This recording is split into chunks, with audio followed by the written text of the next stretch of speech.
Bismillahirrahmanirrahim. Dear students, honorable guardians, and respected teachers, Assalamu alaikum. Dear students, I am back. I am back to teach you assertive to exclamatory sentence. That means our Patenga High School online class is started now. Today I teach you assertive to exclamatory. In my first video, that means sentence part 1, I say what is assertive sentence and what is exclamatory sentence. Now today I teach you how to change, how you transfer, how you can transform assertive to exclamatory sentence. Dear students, if you see these videos, that means sentence part 4, this is sentence part 4, you can write answer assertive to exclamatory. For this reason you have to take your khata. Have you take your khata and pens? If you take your khata and pens, please write down these 5 sentences what I write on the board. I write 5 sentences to teach you assertive to exclamatory. Dear student, look at the board. I write, it is a very beautiful sight. It is a very beautiful sight. You can see how it is সুন্দর দৃশ্য। এবার লিখে আসো, the man is so bold. লোকটি হয় জোরালো। It is an extremely wonderful book. ইহা হয় একটি খুব সুন্দর বই। আসো, it would have made a great difference.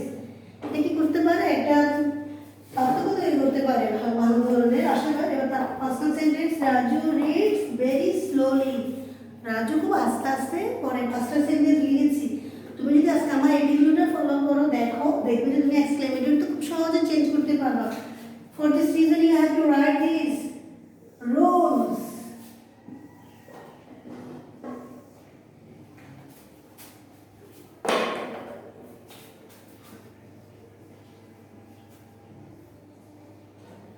তুমি যদি assertive থেকে exclamatory সেন্টেন্স জানতে চাও, তোমাদের 4টা রুলস ফলো করতে হবে। 1 নম্বর দেখো, 1 নম্বর রুলস আমি কি দেখবো? আমরা জানি হেল্পিং ভার্ব বলবো। তুমি কি করবে? যে সেন্টেন্স ফার্স্ট সেন্টেন্স লিখেছি সেখানে হেল্পিং ভার্ব যা আছে সাবজেক্ট থেকে শুরু করে হেল্পিং ভার্ব পর্যন্ত আন্ডারলাইন করে ফেলবে। তাহলে আমাদের কাজ কি? হেল্পিং ভার্ব বা অক্সিলারি ভার্বগুলো আমরা কি করবো? আন্ডারলাইন করবো।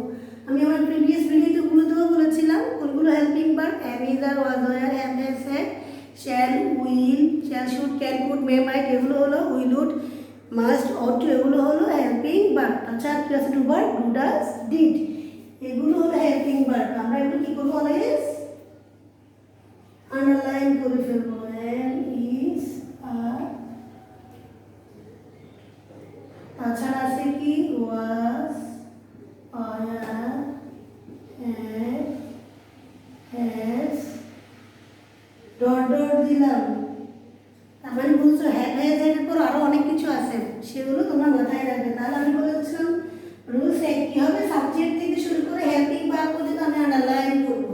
এই হলো সাবজেক্ট প্রথম সেন্টেন্সে, এই হলো হেল্পিং ভার্ব ইজ। দ্বিতীয় সেন্টেন্সে আসে দ্য ম্যান হলো সাবজেক্ট আর ইজ হলো হেল্পিং ভার্ব, এতটুকু আন্ডারলাইন করলাম। তৃতীয় সেন্টেন্সে ইট হলো সাবজেক্ট, ইজ হলো হেল্পিং ভার্ব, তাও আন্ডারলাইন করলাম। চতুর্থ সেন্টেন্সে দেখো ইট উড হ্যাভ, এতটুকু পর্যন্ত হলো কি আমাদের হেল্পিং ভার্ব আছে। উড হ্যাভ, উডের পর দেখো ওটা হচ্ছে মডাল অক্সিলারি, এরপর হ্যাভ ভার্ব বসেছে। তাহলে এতটুকু পর্যন্ত আমি কি করলাম? আমাদের হেল্পিং ভার্ব পর্যন্ত আন্ডারলাইন করলাম। ফিফথ সেন্টেন্সে দেখো কোনো হেল্পিং ভার্ব আছে নেই। এই সেন্টেন্সটা আমাদের পরে বলবো আমি, এটা একটু অন্য ধরনের রুলস আসবে, তাই ডিফিকাল্ট না, খুব সহজ ছিল একটু দেখো। তাহলে আমাদের প্রথম রুলস, প্রথম স্ট্রাকচার জানতে হবে কি? আমি যদি অ্যাসার্টিভ থেকে এক্সক্লেমেটরি পরিবর্তন করতে চাই, আমাকে প্রথমে সাবজেক্ট থেকে হেল্পিং ভার্ব পর্যন্ত আন্ডারলাইন করতে হবে, করলাম। 2 নম্বরে আমাকে দেখতে হবে কি?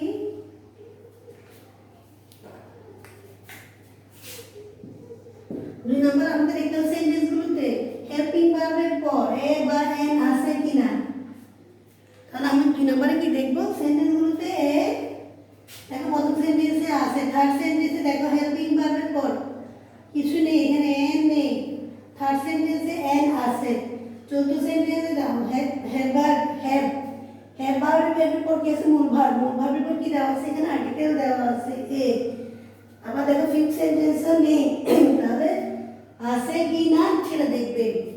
তাহলে আমাদের প্রথম কাজ হলো সাবজেক্ট থেকে অক্সিলারি ভার্ব পর্যন্ত দ্য হেল্পিং ভার্ব পর্যন্ত আন্ডারলাইন করা, তারপর এ এবং এন আছে কিনা দেখা, যদি থাকে রাখে, যদি এন থাকে 3 নম্বরে আমরা আনসারটা স্টার্ট করব হোয়াট দিয়ে, এন থাকলে আর না থাকলে অর্থাৎ এন না থাকলে আমি কি দিয়ে স্টার্ট করব হাউ দিয়ে। তাহলে আমি 2 নম্বরে এন আছে কিনা দেখবো, 3 নম্বরে আমি যখন আনসার লিখবো আনসার লেখার সময় আমি হোয়াট বা হাউ দিয়ে স্টার্ট করবো। এখানে না থাকলে বলতে আমি কি বলেছি এন না থাকলে এন কে বোঝানোর চেষ্টা করেছি আমি। এবার 4 নম্বর আসুন, দেখো সেন্টেন্সগুলোতে কিছু শব্দ থাকবে সো ভেরি এক্সট্রিমলি গ্রেটলি, এখানে লিখে মনে হয় হ্যাঁ গ্রেট লিখেছি আমি, গ্রেটলি থাকতে পারে কোনো সেন্টেন্সে, এই সমস্ত ওয়ার্ডগুলো বাদ যাবে। তাহলে আমি কি লিখবো এখন সো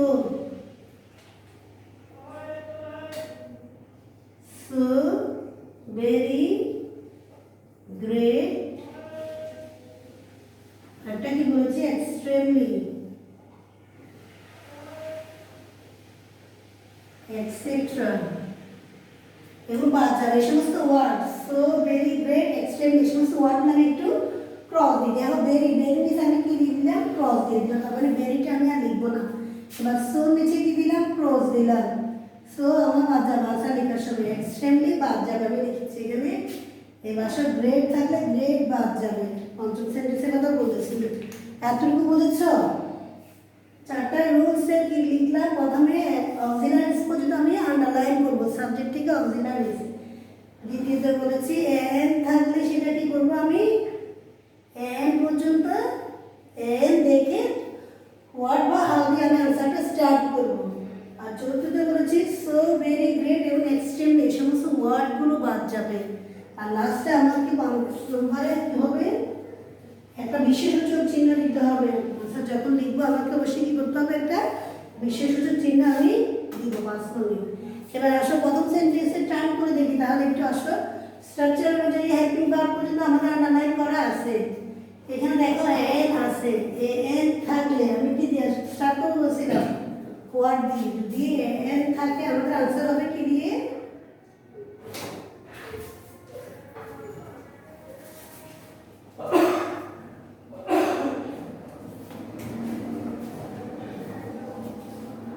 আমাদের আর্টিকেল আছে, তাই আমাদের আনসার লেখার সময় কি আসবে হোয়াট আসবে, হোয়াট সে আর্টিকেলস। এবার শোন ভেরি তো বাদ, ক্রস মানে বাদ, ভেরি বাদ গেল, আর্টিকেলটা লিখলাম। এরপর কি অ্যাডজেক্টিভ, অ্যাডজেক্টিভ হলো কি বিউটিফুল। এরপর বিউটিফুলের পর যে নাউনটা আছে সাইট, সে সাইট লিখলাম। বিউটিফুল অর্থাৎ অ্যাডজেক্টিভের পরের শব্দ যে sight, GHT sight, what a beautiful sight. এরপর আমি সাবজেক্ট থেকে হেল্পিং ভার্ব পর্যন্ত লিখব। সাবজেক্ট যখন মাঝখানে হবে তখন কি বড় হাতে লিখবো না, তখনই বড় হাতে হলে কি হবে স্মল লেটার হবে, ইট ইজ। হেল্পিং ভার্ব লাস্টে কি দিতে হবে বিশেষসূচক চিহ্ন দিতে হবে। দেখো একটু আমরা টার্ন করতেছি এক্সক্লেমেটরিতে, যেহেতু আমরা এক্সক্লেমেটরিতে টার্ন করতেছি আমাদেরকে অবশ্যই বিশেষসূচক চিহ্ন দিতে হবে, তাই আমি বিশেষসূচক চিহ্ন দিলাম। তাহলে আমার আনসার হলো কি what a beautiful site it is. তাহলে স্ট্রাকচার পেয়েছো, অ্যাসার্টিভ থেকে এক্সক্লেমেটরিতে পরিবর্তন করতে হলে প্রথমে কি আসবে হোয়াট বা হাউ আসবে, এরপর আর্টিকেল থাকলে আর্টিকেলটা আসবে, না থাকলে তো নাই, এরপর অ্যাডজেক্টিভ, এরপর নাউন, এরপর সাবজেক্ট, এরপর ভার্ব, লাস্টে বিশেষসূচক চিহ্ন। তোমরা স্ট্রাকচারটা লিখে ফেলতে পারো। স্ট্রাকচারটা কি তাহলে কি আসলো হোয়াট অথবা হাউ, কেন আমি আর্টিকেল দিলাম হোয়াটের সাথে এন থাকবে, plus adjective plus noun, adjective পর যেটা থাকবে সেটা হচ্ছে নাউন। এরপর এক্সটেনশনও থাকতে পারে, ঠিক আছে, যদি থাকে সেটাও বসাবা নাউন। তারপর কি লিখতে পারি অবলিক দিয়ে এক্সটেনশন লিখতে পারি,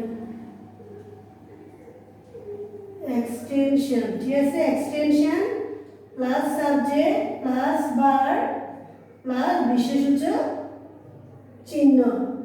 এই হলো আমাদের স্ট্রাকচার। কিসের স্ট্রাকচার? Explanatory structure. দেখো স্ট্রাকচারটা কি? হোয়াট আর নাম, এল এ আছে তাই এই নাম। কেন? বিউটিফুল হলো বি কনসোনেন্ট, তাই তার আগে এ বসেছে, আমি এ বসালাম। এবার সাইড হলো নাউন, নাউন বসালাম। এর এক্সটেনশন নেই তাই কোনো এক্সটেনশন আসেনি। সাবজেক্ট, সাবজেক্ট হলো ইট, ভার্ব হলো এখানে হেল্পিং ভার্ব ইজ, লাস্টে বিশেষসূচক চিহ্ন, বিশেষসূচক চিহ্ন। এতটুকু বুঝেছ? দ্বিতীয় সেন্টেন্সটা একটু দেখো ডিয়ার স্টুডেন্টস। দেখো আমি বলেছি রুলস অনুযায়ী প্রথমে নিজের হেল্পিং ভার্বগুলো আন্ডারলাইন করে ফেলেছি। তাহলে আন্ডারলাইন করা শেষ। আনসারটা একটু দেখো। এখানে কোনো আর্টিকেল নেই। দেখো হেল্পিং ভার্বের পর কোনো আর্টিকেল নেই, না থাকলে কি বসবে বলছিলাম হাউ, তাহলে হাউ বসাচ্ছি। আর্টিকেল নেই তাই কি বসালাম? হাউ বসালাম। এরপর হাউ এর পর অ্যাডজেক্টিভ বোল্ড, বোল্ড অর্থ হলো জোরালো, হাউ বোল্ড। এবার আসলে সো বাদ যাবে তাই সো লিখে নিই আমি। এরপর সাবজেক্ট, সাবজেক্ট কি? The main.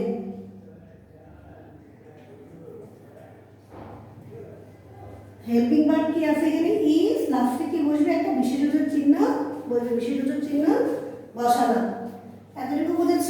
তাহলে স্ট্রাকচার যদি আসছে না, হাউ, হাউ, এরপর অ্যাডজেক্টিভ, সো যে বাদ অ্যাডজেক্টিভ বসালাম বোল্ড। এরপর সাবজেক্ট হলো কি? দেখো অ্যাডজেক্টিভ, নাউন নাউন নেই এখানে, বোল্ড এর কোনো নাউন দেওয়া নেই তাই নাউন লিখলাম না। সাবজেক্ট, সাবজেক্ট হলো দ্য মেন, দ্য মেন। এরপর হচ্ছে ভার্ব, হেল্পিং ভার্ব হলো ইজ বসালাম, লাস্টে বিশেষসূচক চিহ্ন। এবার আসো, it is an extremely wonderful book. I write, it is an extremely wonderful book. It is an extremely wonderful book. সেটা করতে গেলে কি হতে পারে? Yes students, look at the book. It is an extremely wonderful book.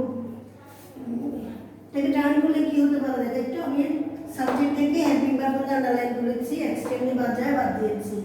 তাহলে এখানে কোনো article আছে, দেখো হেল্পিং ভার্বের পর এন আছে, তাহলে কি স্টার্ট হলো আনসারটা? হোয়াট দিয়ে স্টার্ট হবে। তাহলে হোয়াট দিয়ে স্টার্ট করি আমি আনসারটা, হোয়াট। এবার সে এক্সট্রিমলি ই ভাওয়েল ছিল তাই এখানে কি বসেছে? এল। এখন আমি লিখবো অ্যাডজেক্টিভ ওয়ান্ডারফুল, এক্সট্রিমলি তো বাদ যাবে, ওয়ান্ডারফুল ডব্লিউ। ওয়ান্ডারফুল ডব্লিউ হলো কনসোনেন্ট, কনসোনেন্টের আগে কখনো ভাওয়েল বসে না, তাহলে কি বসবে? এ। তাহলে এখানে আমাদের কি বসবে? What a. এরপর আসলে ওয়ান্ডারফুল অ্যাডজেক্টিভ, ওয়ান্ডারফুল। এবার বসবে নাউন বুক, এরপর বসবে সাবজেক্ট ইট, এখানে এক্সটেনশন নেই। এরপর হেল্পিং ভার্ব ইজ, লাস্টে বিশেষসূচক চিহ্ন।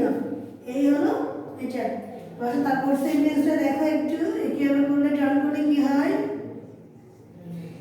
ইট উড, হ্যাড পর্যন্ত আমরা আন্ডারলাইন করেছিলাম, কেন? হেল্পিং ভার্ব ছিল হ্যাড পর্যন্ত। এবার আসলে যেহেতু আর্টিকেল আছে, এখানে একটা আর্টিকেল আছে, তাহলে কি দিয়েছে? আনসারটা কি দিয়ে হবে? হোয়াট দিয়ে, হোয়াট। গ্রেট বাদ যাবে, গ্রেটের পর কি আসবে? ডিফারেন্স, অ্যাডজেক্টিভ হলো ডিফারেন্স, তাহলে what a, D I double F E R E N C E, what a difference আমরা লিখলাম। এরপর হচ্ছে সাবজেক্ট ইট, হেল্পিং ভার্ব হলো উড, হ্যাড, ভার্ব আছে কি? Made, it would had made, লাস্টে বিশেষসূচক চিহ্ন। তো বলছে কিনা দেখো, তাহলে আমি একটা আর্টিকেল ছিল তাই হোয়াট, সে আর্টিকেলটা এনেছি কেন? এখানে ডি হচ্ছে কনসোনেন্ট ডিফারেন্স তাই। এরপর subject it would have, would have helping verb হিসেবে এসেছে। এরপর মেড হলো মূল ভার্ব, মূল ভার্ব, লাস্টে বিশেষসূচক চিহ্ন দিয়েছি। এবার দেখো 5 নং সেন্টেন্সটা যেটা কথা বলেছি একটু দেখো। রাজু রিডস, এখানে হেল্পিং ভার্ব নেই, আমি বলছিলাম হেল্পিং ভার্ব পর্যন্ত আন্ডারলাইন করতে। যদি হেল্পিং ভার্ব না দেখো কোনো সেন্টেন্স, তখন কি করবা? তখন মূল ভার্ব পর্যন্ত আন্ডারলাইন করবা। আমাদের কাজ থাকবে মূল ভার্ব পর্যন্ত আন্ডারলাইন করা। তাহলে করলাম আন্ডারলাইন, বেরি বাদ যাবে। এরপর অ্যাডজেক্টিভ হলো স্লোলি। এবার আসো স্লোলি পর্যন্ত আমি পেলাম। এখানে আমার আনসার করতে হলে আমাকে দেখতে হবে আর্টিকেল আছে কিনা মেন ভার্বের পর। দেখো রিডস এর পর কোনো আর্টিকেল আছে? নেই, তাহলে আমরা আনসার লিখবো কি দিয়ে? হাউ দিয়ে। আনসার কি দিয়ে শুরু হবে? হাউ দিয়ে, হাউ। এরপর অ্যাডজেক্টিভ স্লোলি, হাউ স্লোলি, এখানে স্লোলির উপর কোনো নাউন নেই, এক্সটেনশনও নেই। এরপর সাবজেক্ট রাজু, রাজু, এরপর হচ্ছে ভার্ব রিডস, লাস্টে বিশেষসূচক চিহ্ন। এই পাঁচটা sentence dear students, I hope you understand these rules. How you use what, when you use what, when you used how. যখন তুমি দেখবে সেন্টেন্সে আর্টিকেল থাকবে তখন হোয়াট ব্যবহার করবে, যখন থাকবে না তখন হাউ ব্যবহার করবে। তোমাকে অবশ্যই স্ট্রাকচারটাও জানতে হবে, চেঞ্জ কীভাবে করতে হবে সেটা। হ্যাঁ, একটা রুলস আছে, আমি সেটা লিখতেছি। আর ওটা রুলস স্টুডেন্ট দেখো, এটা আমি লিখেছি কি, I wish I had the wings of a bird. আমার যদি পাখির মতো ডানা থাকলে কি হতো, আমি যদি ইচ্ছে করতেছি। এই ধরনের সেন্টেন্স দেখো, পুরো সেন্টেন্সে যদি আই উইশ দেখো, তাহলে তুমি সেটা চেঞ্জ করার সময় শুধু জাস্ট ইফ লিখলে, আই উইশের পরিবর্তে ইফ লিখলেও হবে, আবার হ্যাড দিয়ে স্টার্ট করলেও হবে। যেমন কি হতে পারে, এখানে আইসের জায়গায় কী হবে, ইফ। এরপর সাবজেক্ট লিখে দাও, I had the wings of a bird, লাস্টে বিশেষসূচক চিহ্ন, if I had the wings of a bird. ঠিক আছে, কীভাবে এটা করতে পারি, অথবা had I the wings of a bird লিখলেও হবে। এখানে কি লিখতে পারি, আই উইশের জায়গায় if I were a king, লাস্টে বিশেষসূচক চিহ্ন। যদি আমি কি হতাম, রাজা হতাম। এটাই হল ঠিক, এতটুকুই। এছাড়া তুরন্ত আমি 4টা এক্সারসাইজ দিচ্ছি, সেই এক্সারসাইজগুলো করবে। Dear students, I write 4 exercise for you. If you do this, if you done this, you can get marks also in the exams. Dear students, you have to try. I tell you to take your khata and pens to write what I write on the black books. I hope you write these sentences, and you have to write the 4 sentences also. In our school open, I will check your khata if you done the sentence or not. Okay, dear student, I write 4 sentences. That was very brave of you. It is an excellent piece. I am very lucky. I wish I had a child again. তোমাদের প্রথম কাজ হলো কি, subject থেকে helping ভার্বটা underline করা, subject থেকে helping verb, subject থেকে helping verb, subject থেকে হেল্পিং ভার্ব। আই উইশ যেহেতু সেন্টেন্সে আই উইশ থাকলে কি হয় বলেছিলাম, তাই করলে হবে। এবার এরপরের কাজ হলো আর্টিকেল আছে কিনা দেখবে, দেখি এখানে আর্টিকেল আছে, আর কোনো সেন্টেন্সে এখানে কোনো আর্টিকেল নেই, এখানে কোনো আর্টিকেল নেই। আর আর্টিকেল না থাকলে কোনটা হবে, আর্টিকেল থাকলে কি হবে, তারপরে স্ট্রাকচার অনুযায়ী তুমি যাবা, আসলে তুমি চেঞ্জ করতে পারবা। Just I am back again to teach you active to passive. In my next video you find active to passives. This is the end of sentence, kinds of sentence part 4. Today I finished. I hope you understand my videos. Just doing okay, bye bye, I love this.